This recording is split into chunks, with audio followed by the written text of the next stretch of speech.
493 BC. The young Roman Republic, still an agrarian power in central Italy, conducted its affairs without the gleam of minted coinage. Instead, essential goods and services were exchanged using crude pieces of bronze, weighed on rudimentary scales in every transaction. This was the era of as rude, or rough bronze, shapeless lumps of metal that represented wealth by their sheer weight. Pliny the Elder, in his Naturalis Historia, documents this early phase, where the standard of value was not a fixed denomination, but a negotiated mass of copper alloy. Imagine the friction. Every sale, every payment, required a physical weighing, prone to error and dispute.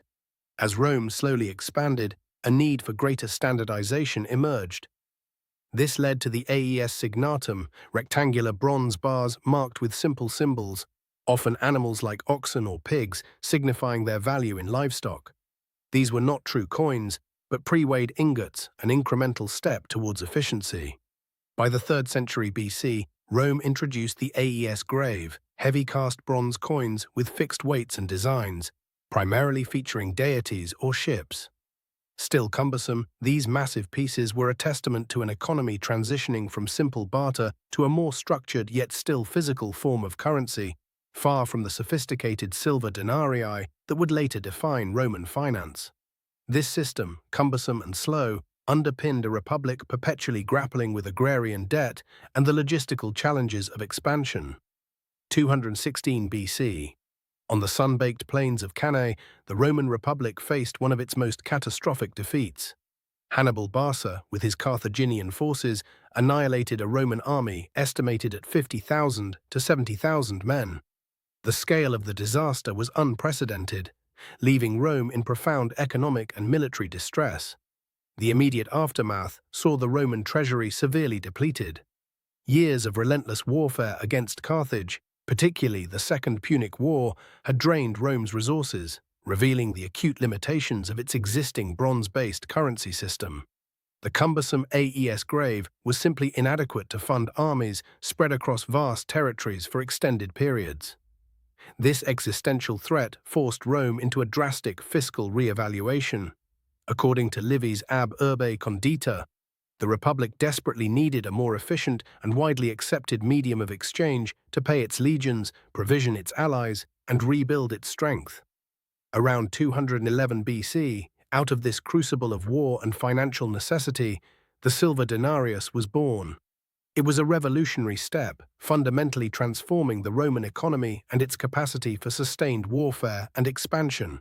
The denarius, a small yet remarkably consistent silver coin, rapidly became the backbone of Roman finance. The very name denarius derived from datum, meaning 10, as it was initially valued at 10 bronze asses.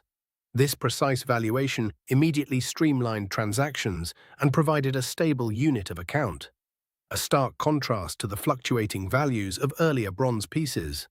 The Roman state understood that the power of this new currency lay in its reliability. To ensure trust, the weight and purity of the silver denarius were meticulously guaranteed. This was no small feat, as it required consistent access to silver sources and rigorous control over the minting process. The primary mint, and indeed the heart of Roman monetary production, was located at the Temple of Juno Moneta on the Capitoline Hill. It was from this sacred location that the very words money and mint are said to derive, according to historians such as Suetonius and Varro.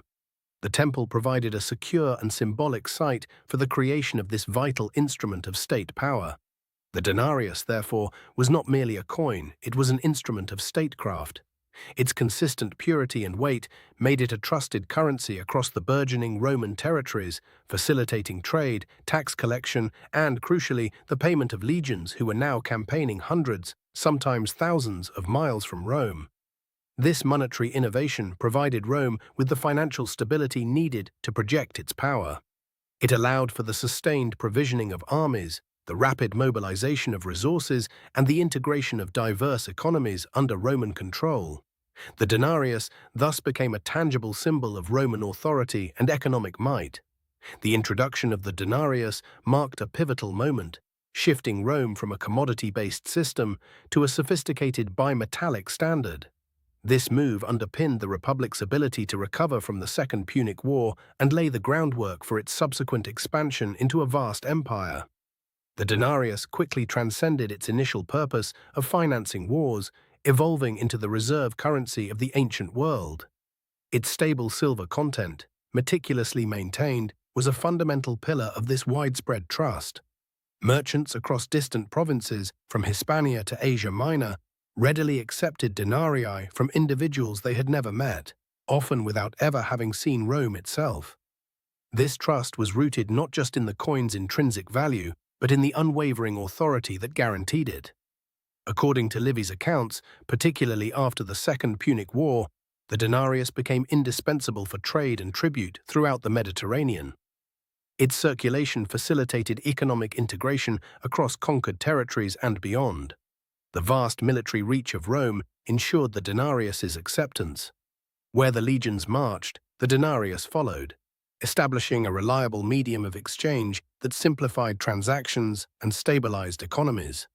Polybius, in his Histories, details how the efficiency of Roman provisioning, often paid in this dependable currency, contributed to their military successes. This stability allowed for unprecedented volumes of trade. Spices from the East, grains from Egypt, and metals from Britannia could all be valued and exchanged using the same universally recognized silver coin. The denarius eliminated the complexities of barter and local currencies, fostering a truly interconnected ancient economy. Rome's power, therefore, lay not solely in its formidable legions, but equally in the capacity of its currency to command resources and establish confidence far beyond its borders. The denarius became the bedrock of a financial system that underpinned an empire for centuries, a testament to its design and the state's commitment to its integrity. This sophisticated monetary instrument allowed Rome to manage its vast territories, extract resources efficiently, and finance its continuous expansion. The denarius was the tangible link that bound disparate peoples and economies to the eternal city. The story of the denarius is, in essence, the narrative of Rome's economic ascent. The capacity to mint and sustain a trustworthy currency was not merely a convenience. It was a strategic imperative that allowed Rome to mobilize resources, compensate its legions, and foster trade on an unprecedented scale, thus consolidating its burgeoning empire. From around 211 BC to the reign of Gordian III in 238 to 244 AD, the denarius remained the backbone of the Roman monetary system. Even as the empire expanded and, centuries later, began to strain, the coin's basic design and the trust it inspired endured across a long line of emperors and crises. Its purity, later eroded under different pressures, set a standard of consistency and acceptance that few currencies before it had matched. This monetary stability enabled Rome to manage vast territories, extract resources efficiently, and finance its continuous expansion. The denarius was the tangible link that bound disparate peoples and economies to the eternal city, projecting Rome's authority not just through military might, but through economic integration. This is what the denarius really built. A currency reliable enough to cross a border no legion had ever reached was in itself a form of empire.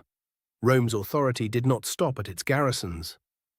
It traveled in the coin pouches of merchants who had never set foot in the capital. Upheld by nothing more than the trust that its silver and its weight would never lie. The health of an empire, it turns out, is inseparable from the integrity of its money. In that one sense, the denarius anticipated something the modern world still lives with. Much like the US dollar today, its power came not from the metal alone, but from the trust of everyone willing to accept it, backed by the reach of the economy and the army standing behind it. If this journey through ancient Roman finance has illuminated the enduring principles of money and power, consider subscribing to Money and Empires for more explorations into the economic forces that shaped history. Give this video a like if you found it insightful and share your thoughts in the comments below.